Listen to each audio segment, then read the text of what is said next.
This is Daily Blast Live. We're talking about what you're talking about. Get real. No. This Just is stop. a sham. It's finally here. Drum roll. When your voice brings you joy. Ça va les garçons? Je t'aime. You're the best of yourself. I need my instrument. Welcome to DBL. Happy Friday, everybody. Let's jump right in. That's the emotional first look at Celine Dion's new documentary, I Am Celine Dion, out next month. In it, she breaks down over her 2-year battle with stiff person syndrome that's forced her to take a break from the stage. Let's watch it again. I think we did create our own magic. It's not hard to do a show, you know. It's hard to cancel a show. I'm working hard every day, but I have to admit, it's been a struggle. I miss it so much. The people. I miss them. If I can't run, I'll walk. If I can't walk, I'll crawl. I won't stop. Emotional. I looked over, Steph, and you were intently watching that, and you're a little emotional. No, you know what I honestly was thinking as well? Obviously, I love Celine Dion, but when she lifted her leg up, I thought, I can't do that. I was literally like watching that. That's pretty impressive. No, she's amazing. And when I was younger, I used to find her really cheesy, and I used to not care for Celine Dion so much. But as I've got older and I've got to learn about her and her life and the things that she's gone through, I really admire and respect Celine Dion so much. Not only as an artist, as a woman, everything she's going through, but as I say that, you know, she's lost her husband recently, and he was her agent, her manager, her whole life. And he's been with her since she ever first became famous. Literally plucked her out of Eurovision. If you're from Europe, you'll know exactly what I'm talking about. And yeah, I just think she's dealing with so much, and the strength and mental capacity this woman has is outstanding. Yeah. So I wish her all the best. And like, if she's picking her leg up like that, I think she's going to be all right. She's going to get through this. Let's hope. And Steph, I mean, you know, you're talking about her losing her husband and basically her whole life, and then you throw on top of that, you lose your voice and your ability to perform. I know. How different is your life over the course of half a decade? I mean, that's all she's known as well. Like, since she's been so young, it's like her life has been literally slowly, piece by piece, getting taken away from her. And she's from a family of musicians. They were all musicians. She, Renee died, her husband, in 2016, and really just shocked her system for a while. I have to say that even on SNL, when they do a Celine Dion impression, it's her, and I'm not making fun. I'm saying that she is an expressive musician, and she uses her body to like belt out there, and to now be trapped in your body like you have MS or ALS, and you can't do what your brain is telling you. I know I can do this like this, and my body won't cooperate. That's got to be like the most. You're like in a trapped-in syndrome. It's the most frustrating for one of the most expressive artists out there. And I feel so bad. I will say this before we move on. I'm glad that they started doing these kind of documentaries. When Beyonce's documentary, was it Formation? Homecoming. Yeah. I told you I'm going to name an album list, but I was crying on the couch in Boise, Idaho, watching that. Aww. And I think it's so, because I was watching it like, nobody should put themselves through this for my entertainment. Like, I felt guilty. It was inspiring.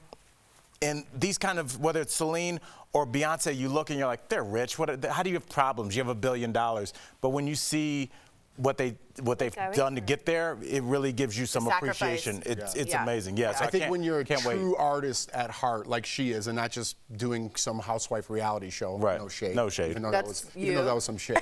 Yeah, like a reality TV, Big Brother, whatever. If you're a true artist, doing this documentary is therapeutic in some sort of way catharsis for you. So that's why I think that's why she totally agree. And I think her fans appreciate it. Shout out Celine. Absolutely. Last night, some of the biggest stars who were in France for the Cannes Film Festival and attended the 30th annual AmFAR Gala to raise money for AIDS research. Cher wore a black gown with sheer panels and a fur coat, and she packed on the PDA with her boyfriend. Is he from The Sims? Oh boy! All right, there it is. Cher. The host of this year's event, Demi Moore, looked stunning in this plunging white gown. I can't. All of her looks that kind of been. You're absolutely right. Even with her little dog too. She brought her dog. Oh really? Uh-huh. Is it the Wicked Witch of the West? They're little dogs. It's been almost 30 years since Cher and Demi posed together on the red carpet. They look the exact same. Looking pretty good. Looking pretty good there, ladies. Inside the event, Demi apparently called out a rowdy audience member while she was trying to introduce Cher for her performance. Let's watch. An Oscar winner, an Emmy winner. Are you an Emmy winner over there in the back of the room? I don't think so. Ooh, Demi doing a little crowd work, huh? Go get it. After that, Cher, hold on, save it. After that, Cher hit the stage to sing her hit Believe. Love Let's it. look.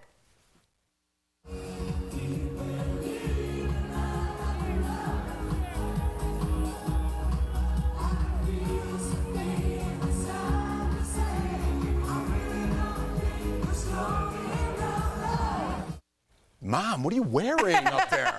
But many, many noticed that Cher wore a bodysuit and jacket very similar to the one she wore 35 years ago for her 1989 video, If I Could Turn Back Time. Remember that with the sailors in the back? Yeah. Yes. If I could turn I was on the battleship. back time. All the, yeah. Yes, I want to get back to Demi Here really we go. quickly. Doing some crowd work. Doing some crowd work, and you know what I always tell myself and comics that I've just seen get heckled is usually when you're getting heckled, that means that there's a hole in your set.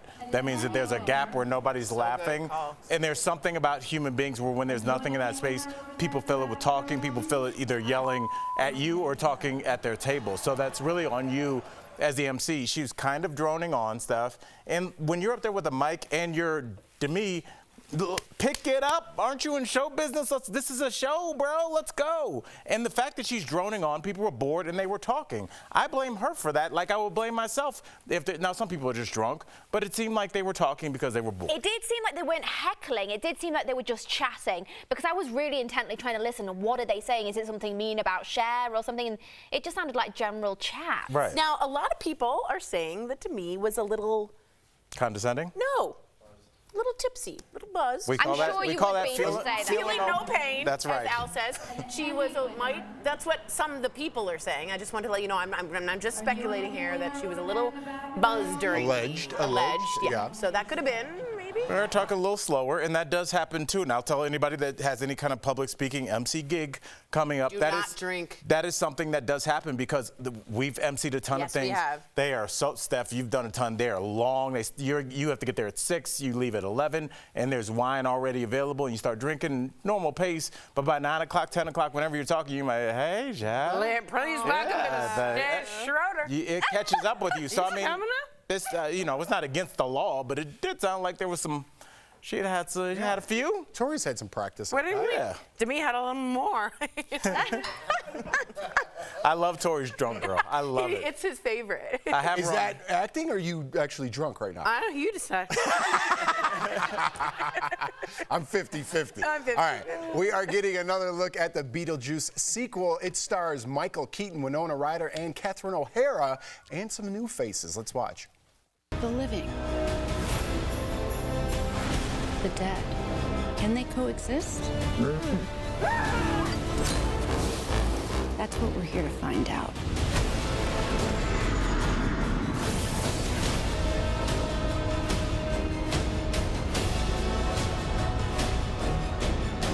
Where is Beetlejuice? Where's Beetlejuice?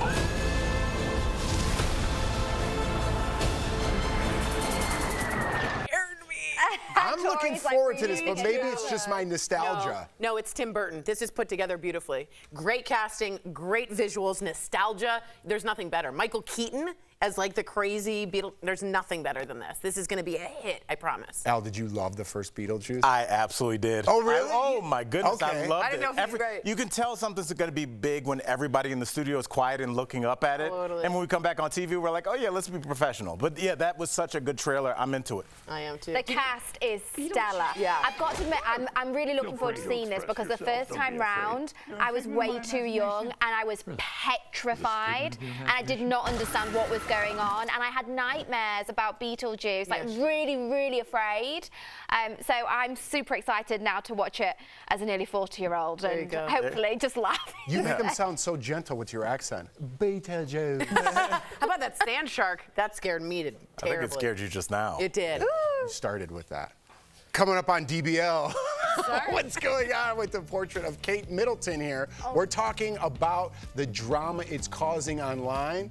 Did my kid draw that? Yeah. And who do fans want to see play Janet Jackson in the new MJ biopic? Erica's going to break it down in her segment, what Erica's watching.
Welcome back. Who are the latest Atlanta housewives? And who will play Janet in the new Michael Jackson biopic? Plus, who's up for the BET Awards? Find out in this week's What Erica's Watching. First, the new Atlanta housewife cast has finally been announced, and former housewife Kandi Burruss is dishing on the upcoming season's peach holders. She's glad to finally break her silence on her friend Shamia Morton picking up a peach. Plus, she's excited for Portia's return. And the rest of the cast includes 3 new faces, plus Kenya Moore, Drew Sidora, and Cynthia Bailey as friends of the housewives. Now, Kandi also says she's going to be enjoying being on the outskirts of production and will be watching along with us. Now, I look forward to hearing what she thinks of the show once Atlanta heats up. Next, the internet is buzzing about who should play Janet in the new Michael Jackson biopic, Michael. So far, MJ's nephew, Jafar Jackson, has been cast as the lead in the movie musical drama. And people are anticipating his debut based on his striking resemblance to his late uncle. Now, Coleman Domingo has been tapped to take on the role of Joe Jackson, while Nia Long is set to play the famous family's matriarch, Catherine. Well, the internet has feedback on who should play Michael's youngest sister, Janet. And they're calling for Sierra, Tiana Taylor, or Haley Bailey. Meanwhile, Lifetime also announced a follow-up to Janet's hit two-part documentary. It's called Janet Jackson, Family First, and will follow her while she prepares for her 2023 Together Again tour. Now, let's celebrate some more Black excellence, shall we? The BET nominations have been announced, and Drake and Nicki Minaj are leading the pack. Drake is nominated for 7 awards, including Album of the Year and Best Male R&B Pop Artist and Hip Hop Artist. And Nicki Minaj is the most nominated female with 6 nominations, including Album of the Year, Best Female Hip Hop Artist, and Music Video of the Year. The BET Awards will air live on June 30th. Stop playing with them, Riot. And I'm bad like the Barbie. I'm a doll, but I still wanna party. Pink felt like I'm ready to bend. I'm a 10, so I pull in a Ken. Like Jazzy, Stacy, Nikki. All of the Barbies is pretty. All of the Barbies is bad. It girls, and we ain't playing tag. Share with me anything that catches your eye by using the hashtag DBLEricaWatch. We'll be right back.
Welcome back to DBL. Steph, what is going on with the royal portraits? Oh. Here we go. There's a couple of them. Yesterday at the Amfair Gala, the Duchess of York, Fergie baby, Sarah Ferguson, lost her cool on stage during an auction of a portrait of the late Queen Elizabeth.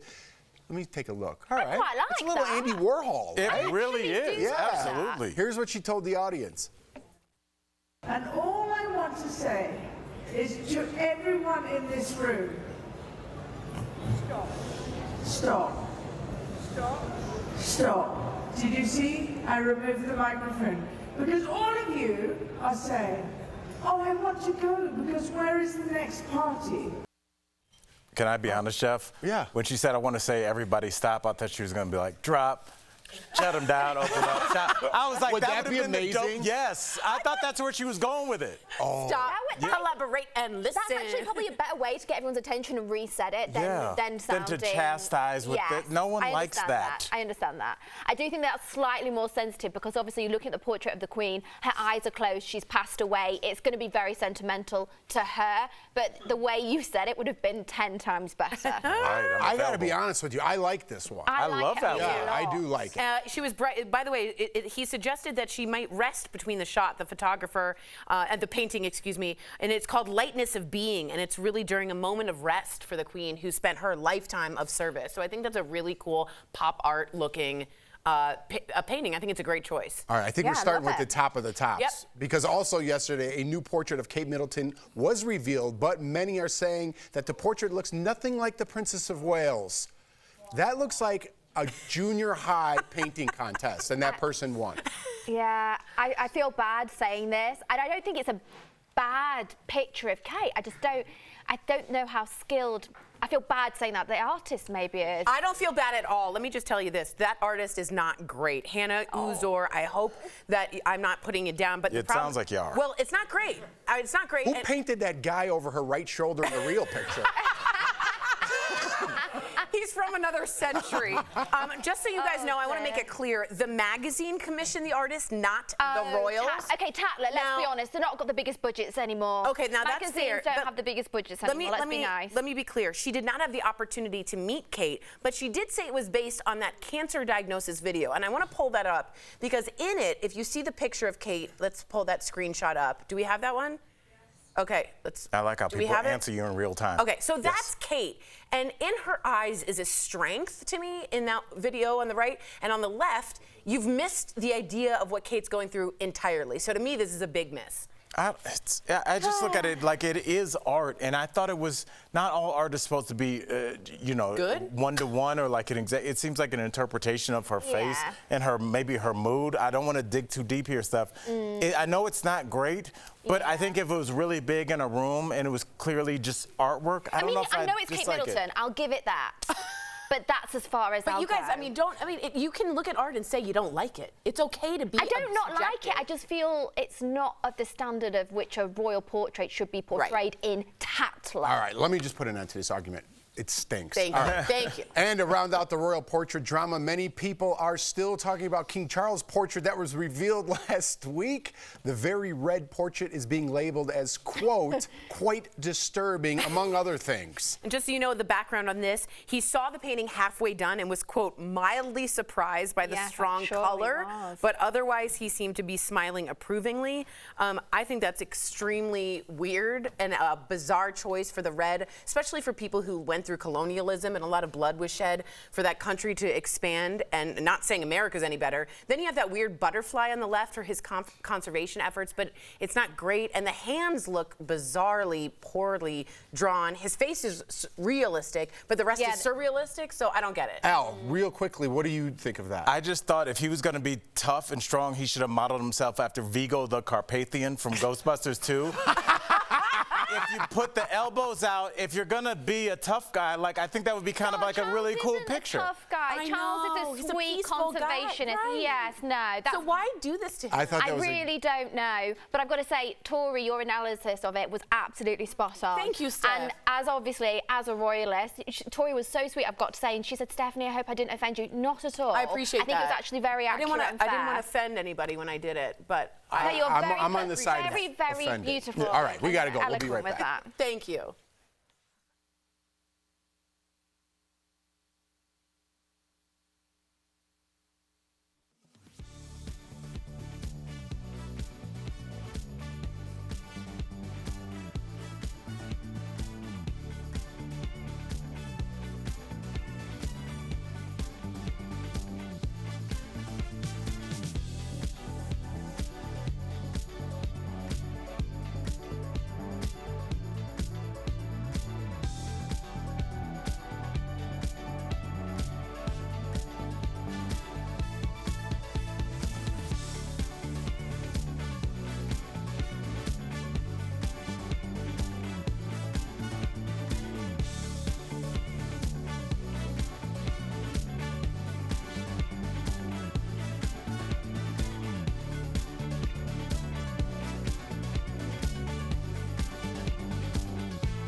Welcome back. A good workout is just one step away in building a stronger body. However, failing to stretch and cool down could be making you weaker. That's because a proper warm-up prepares your muscles and joints for the impact of exercise. I always stretch out before I work out. How about you, Steph? Yeah, but you stretch out for like 15 minutes. I do. Don't you? It's very important for me. Yeah. I mean, I wouldn't know what to do for 15 minutes unless someone was literally there teaching me. I mean, downward dog, what else? I think there's an upward dog. I want to see Steph's stretching chart. Nobody got the one-person note, Megan. All right. While you are building strength in your muscles, don't forget to support your joints. Something that can help your joints is Omega XL. It's a powerful joint support that's helped millions of consumers, and it's backed by 30 years of clinical research. Omega XL's powerful and proven benefits have transformed the lives of athletes, celebrities, and dedicated daily users. Call 800-814-6985 or visit OmegaXL.com for more information. Any other stretching stories? I look to you as my hero because I